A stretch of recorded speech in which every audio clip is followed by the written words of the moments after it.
संत श्रेष्ठ श्री ज्ञानेश्वर महाराज आणि जगद्गुरु संत तुकोबाराव यांच्या परस्पर्शाने पावन झालेल्या या अलंकापुरी जय गणेश ग्रुपचा वसा आणि वारसा जोपासणारे जय गणेश प्रतिष्ठान जमलेल्या सर्व गणेश भक्तांचे सहर्ष स्वागत करीत आहे। मंडळी, यंदा आपणा सर्वांच्या कृपा आशीर्वादाने आपले मंडळ या वर्षी 16व्या वर्षात यशस्वी पदार्पण करीत आहे।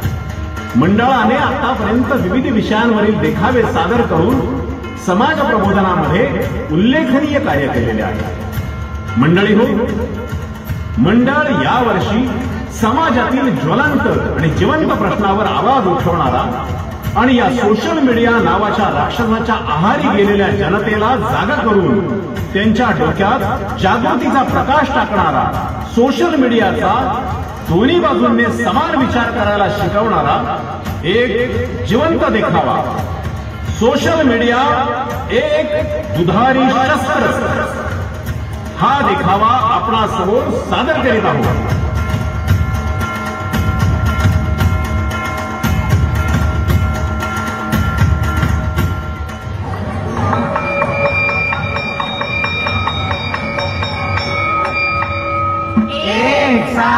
नमस्ते, आम्हाला सारे समजते।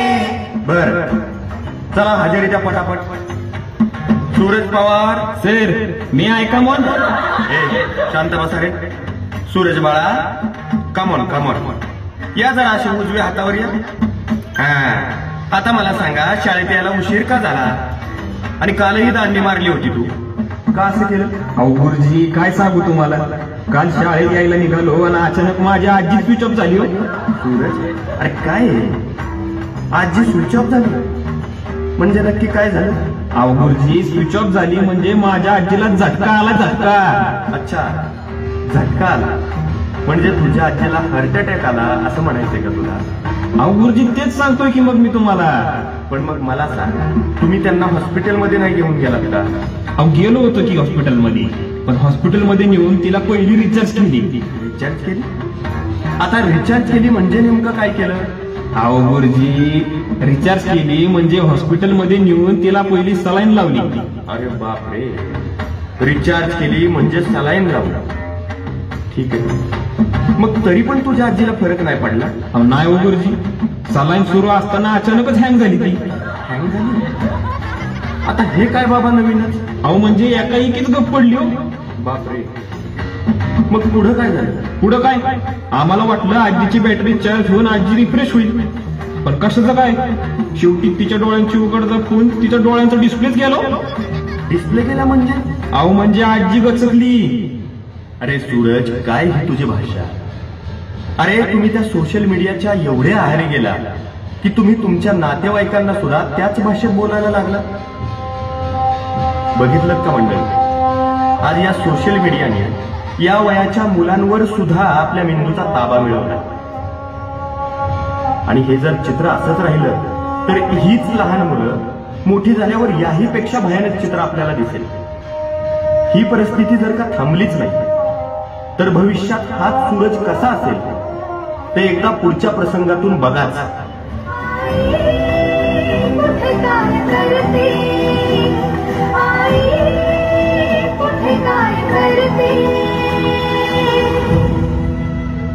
अरे सूरज, किती वेळ झाला तुझ्याशी बोलतीये मी, काय सुरू काय तुझं त्या फोनवर?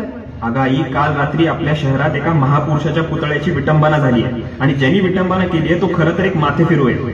त्याच घटनेचा व्हिडिओ मी माझ्या सगळ्या ग्रुपवरती शेअर करतोय आणि सगळ्यांना सांगतोय की तुम्ही देखील हा व्हिडिओ शेअर करा। अरे सूरज, का करतोय तू हे सगळं? तुला माहितीये ना विटंबना करणारा एक माथेफिरू आहे म्हणून? मग दे ना सोडून। बघतोय ना सध्याचं वातावरण किती तापलंय ते, त्यात तू आणखी असं काही करू नको।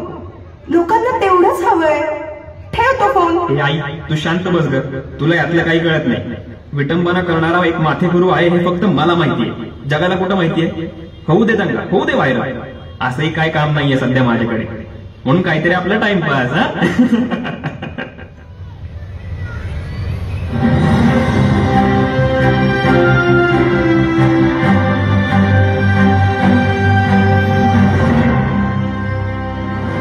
नमस्कार, आपण पाहत आहात एबीपी तुझा, अर्थातच झाका डोळे झोपाने.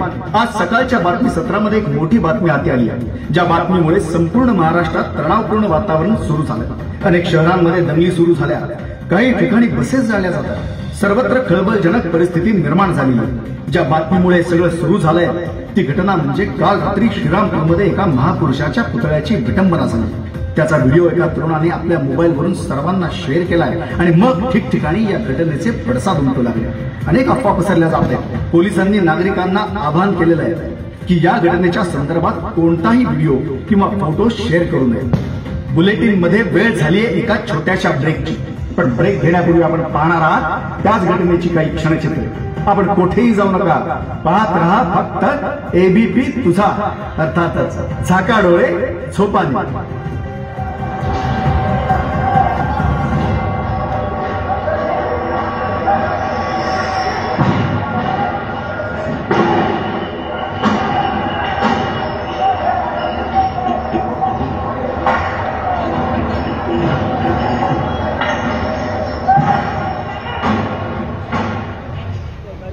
पाहिलं मंडळींनो, सुरतच्या एका चुकीच्या कृत्यामुळे किती मोठी घटना घडली.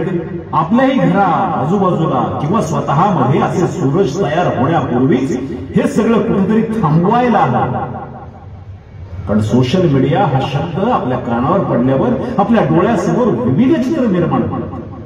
कित्येक फेक अकाउंट असणारे फेसबुक, अफवा पसरवणारे व्हॉट्सअप, घरी आई बापाचं सुद्धा न ऐकणाऱ्यांना दुसऱ्याची ट्यूटिव ऐकावी लागते ते ट्विटर, बोट दुखेपर्यंत रील्स शेअर करून करून स्वतःचं वजन कमी करणारं इंस्टाग्राम, आणि ज्याच्याशिवाय आयुष्याचं टायर हे पंक्चर झाल्यासारखं वाटतं ते युट्यूब.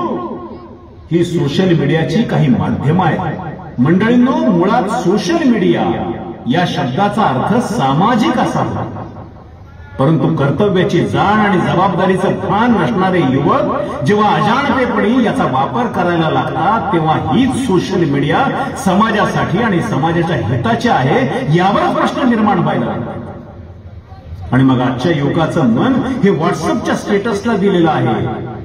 आमच्या युवकाचं मस्तक हे फेसबुक मेसेंजरचं हस्तकोन बसलंय. मुलींच्या फेक अकाउंटवरती चॅटिंग करण्यात नतमस्तक झालेला आहे. आणि आजच्या युवकाचा मेंदू हा आसाराम सारखा बोंदू बनलाय. मंडळीओ, हे सर्व थांबवण्यापेक्षा अशा सूरजला त्याचीच मित्रमंडळी कशा प्रकारे चुकीची मदत करतायत ते आपण आता पुढच्या 2 प्रसंगांमधून पाहणार आहोत.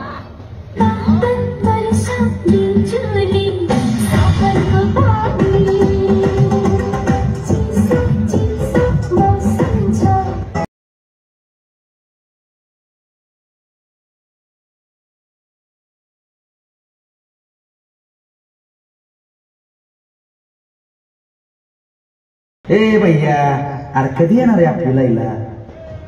तुला सांगतो सुरजा, 2 दिवस झालं त्याच्या आईला तिला इंस्टाग्रामवर मेसेज करतोय, पण साली मेसेज सीनच करत नाही लागा. काय दिसती रावती इंस्टावरच्या फोटोत. ओम्या, आज काय उद्या तिला नंबर मागायचा आहे तू? अरे नंबर तर घेणारच आज, तिला येऊ दे तरी. तास झालं वाट बघतोय लागा आपण. अरे गेली रे, जरा सब्र कर, सब्र का फल मीठा होता है. ए बाबा, इतना भी मीठा नको जिससे डायबिटीज हो जाए. दादा साहेब पीछे तो देखो, वहिनी साहेब आल्या. हमारी एंट्री दिल में बजी घंटियां रे.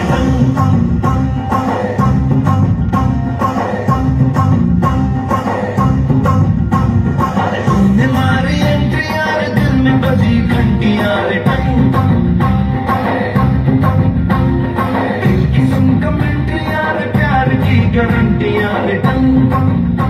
अरे जानेमान पलट. तुला बहीण नाही वाटत? आणि असेल तर तिलाही आता कुठेतरी अशाच तुझ्यासारख्या नराधमांना तोंड द्यावं लागत असेल. हे सुरजा, हीच चलायला चल. हे यार माझ्या कानाखाली लय सुरू येणार हे. हे दर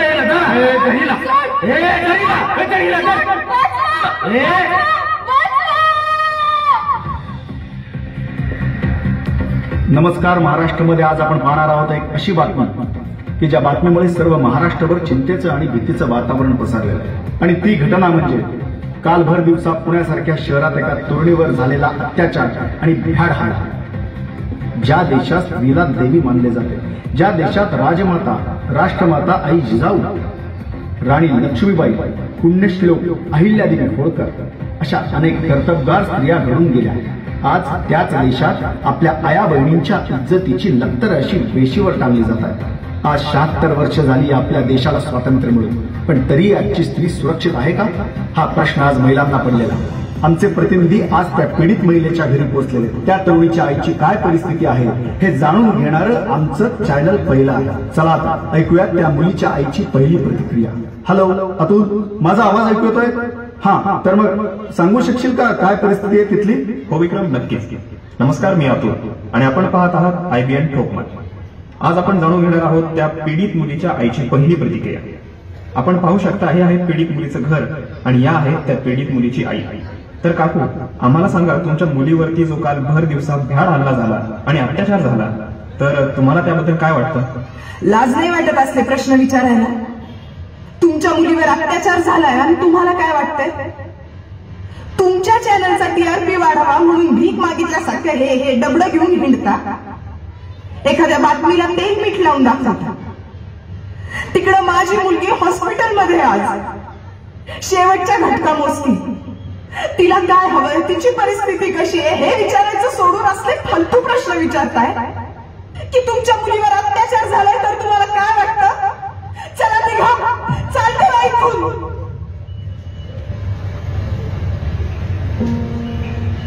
पाहिलं मंडळी, हे न्यूज चॅनल, हे पत्रकार, हे आपल्या देशाचे चौथे आधारस्तंभ आहेत असं आपण मानतो.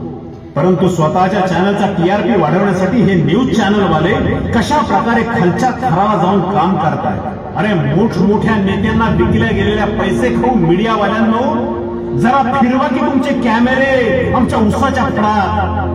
फळं गोठवणाऱ्या थंडीत ऊस तोडणाऱ्या आया बहिणींच्या पाचकात निश्चित पडलेल्या त्या तांदुळावरती दाखवा ना या जगाचा पोशिंद्याचं शोषण आणि काळ्या बाजारात विकलं जाणारं आमचं राशन.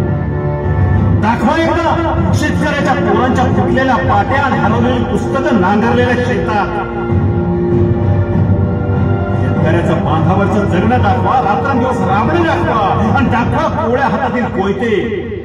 लोकशाहीचं मरण दाखवा, शेतकऱ्याचं सरण दाखवा, कोरडे ठाक धरणं दाखवा, विजेचा लपंडाव दाखवा, विहिरीचा तळ दाखवा आणि कर्जाच्या बोजानं शेतकऱ्याच्या पाठीवर चढलेलं वजन देखील दाखवा. अरे ओस पडलेलं गाव दाखवा आणि या सोन्यासारख्या पिकाचा मातीमोल भाव देखील दाखवा. आणि हे सगळं दाखवून मग हातात माईक धरून आणि कॅमेरा घेऊन आम्ही मीडियावाले या देशाचा चौथा आधारस्तंभ आहोत असं छातीठोकपणे बोलून देखील दाखवा. आज हेच दाखवायला हे मीडियावाले कमी पडतायत आणि म्हणूनच सोशल मीडिया हा शाप आहे की वरदान आहे हा प्रश्न अजूनही अनुत्तरित राहतो. परंतु मंडळी हो, सोशल मीडिया हे एक भारी शस्त्र आहे, त्यामुळे त्याचा वापर हा योग्यच व्हायला हवा. शेवटी आपण प्रत्येकाने हे ठरवायला हवं की याचा योग्य वापर करून हे वरदान आहे हे दाखवायचं की अयोग्य वापर करून तो शाप आहे हे सिद्ध करायचं. पण ग्लास अर्धा भरलाय असंही म्हणता येतं आणि ग्लास अर्धा सरलाय असंही म्हणता येतं. मग ग्लास अर्धा भरलाय म्हणून हसायचं की ग्लास अर्धा सरलाय म्हणून रडायचं? जीवन कसं जगायचं हे आपलं आपणच ठरवायचं.